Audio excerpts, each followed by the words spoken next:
Mesdames, bonsoir. Messieurs, bonsoir et bienvenue dans cette grande édition du soir sur Canal Kin Télévision, les élections en République démocratique du Congo, la conférence épiscopale nationale du Congo et l'Église du Christ au Congo exigent des poursuites judiciaires à l'endroit de tous les auteurs d'actes de violation, de fraude électorale à la confession religieuse catholique et protestante.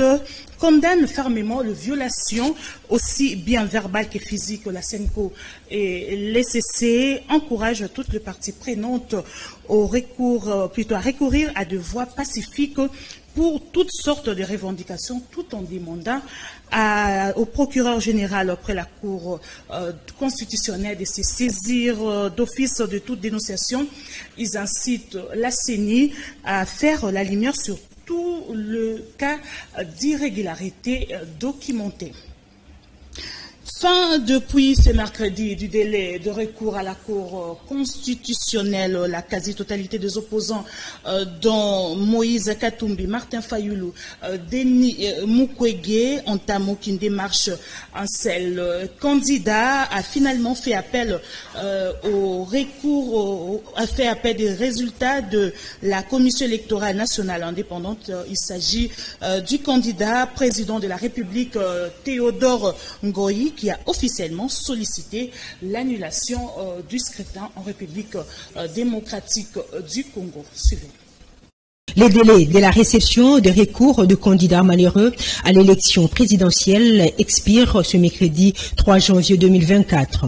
Le candidat qui conteste la publication de résultats provisoires de la présidentielle publiée par la CENI en date du 20 décembre 2023 ont encore la journée de ce mercredi 3 janvier 2024 pour saisir la Cour constitutionnelle et cette Cour rendra le résultat définitif le mardi 12 janvier 2024.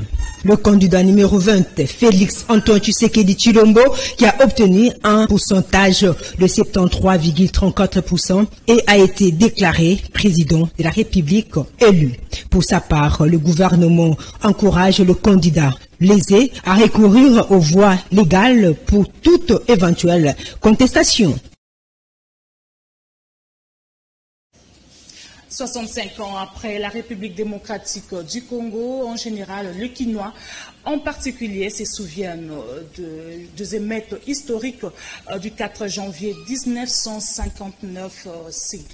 4 janvier 2023, les reporters de Canal Kin 2024, les reporters de Canal Kin Télévision ont sillonné les rues, les communes pour recueillir quelques témoignages de Quinois et surtout de ceux qui ont vécu cette journée historique du martyr de l'indépendance du 4 janvier 1959. Nancy Mianda, Andrea Kilo et Veyambata.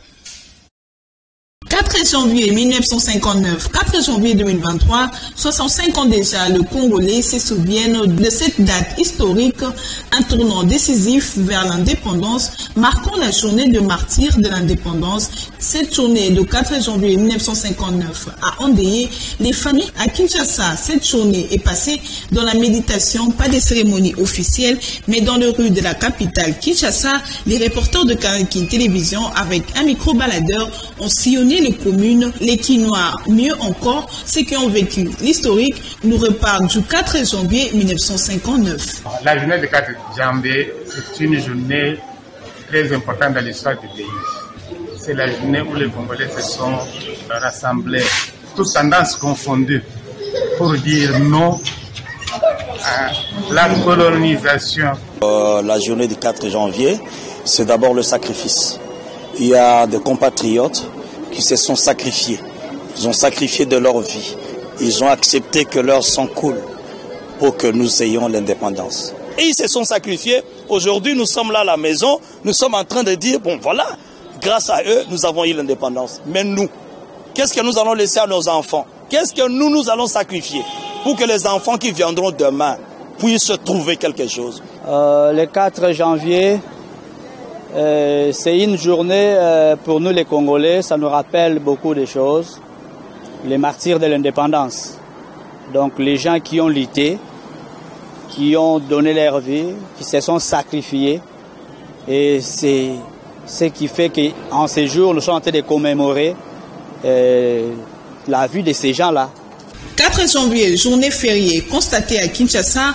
Pour la petite histoire, les déclencheurs de cet événement remontent au retour des leaders congolais d'Accra, pour la population de connaître les expériences de ces premiers politiciens qui ont sorti les Congo belges réclamer un meeting. Cependant, les autorités coloniales ont refusé l'autorisation de cette réunion, créant ainsi un climat de tension coïncidant aussi avec la sortie du stade après le match de football entre l'AS V-Club et Mikado, une équipe belge.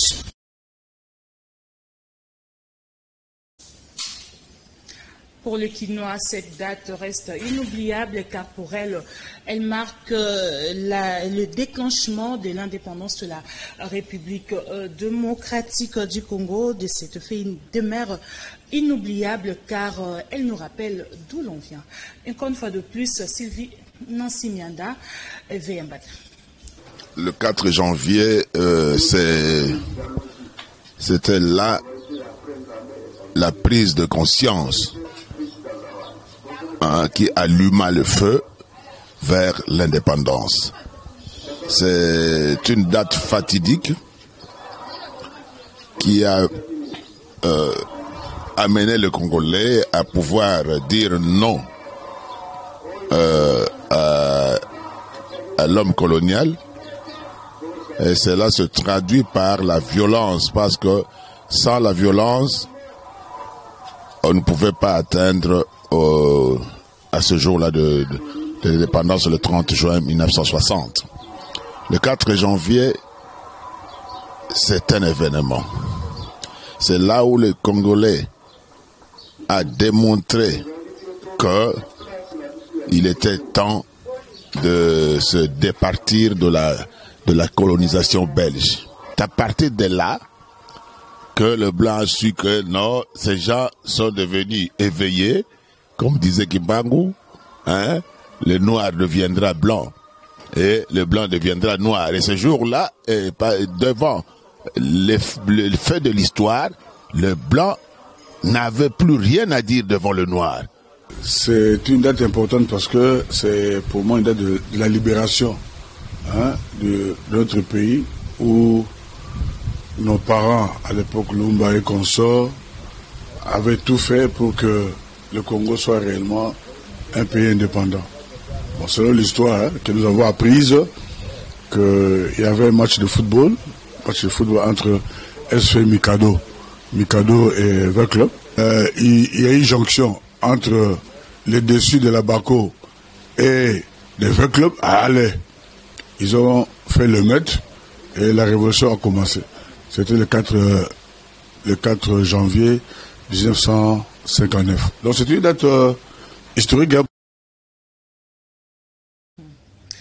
La reprise de cours confirmée pour ce lundi 8 janvier 2024, c'est dans son message relayé, dans son compte Twitter certifié, le ministre de l'EPST, Tony Mwaba Kazadi, qui dément le document circulant sur la toile et faisant état plutôt du report de la rentrée des classes de l'enseignement primaire et secondaire. Bérénice Balinga.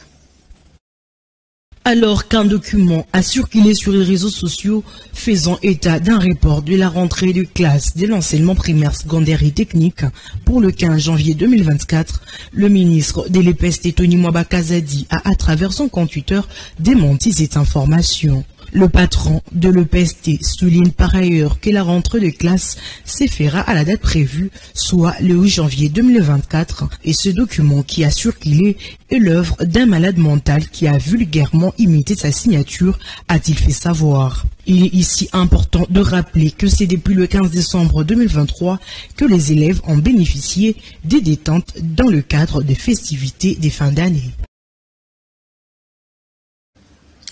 Grâce à l'appui de l'USAID et des LIRI et CEPPS, le jeune albinos habitant dans la commune de Limete ont été exhortés à s'intégrer positivement dans la vie sociale, aimer davantage les études, s'intégrer à la gestion des affaires publiques et avoir des ambitions d'occuper des responsabilités dans les entreprises et services de l'État. Clavier Aladiako et Naomi Mbenza.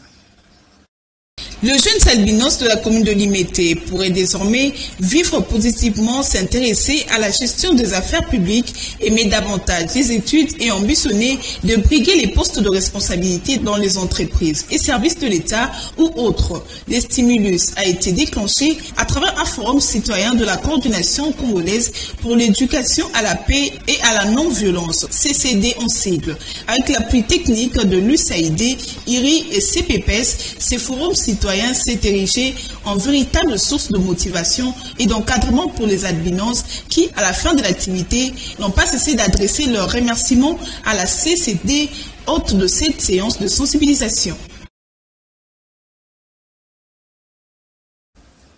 Insalubrité sur l'avenue Isoké, nous sommes dans la commune de Kinshasa, transformée en dépotoir d'immondices. Cette avenue boueuse et garnie d'immondices est source de beaucoup de problèmes pour la population environnante. Suivez.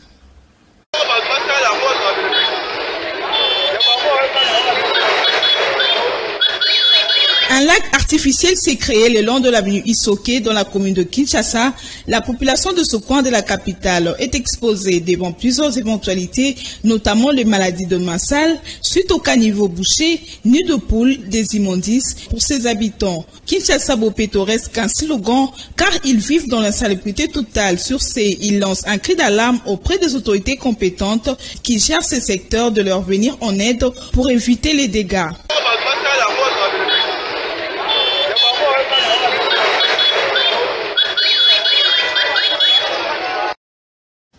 C'est la fin de cette grande édition du soir coordonnée par Bérénice Balenga, Koupar Bola, Tony Binda, Joël Pembele. Dieu voulant, je retrouve le jeudi prochain. Même chaîne, même heure. Au revoir.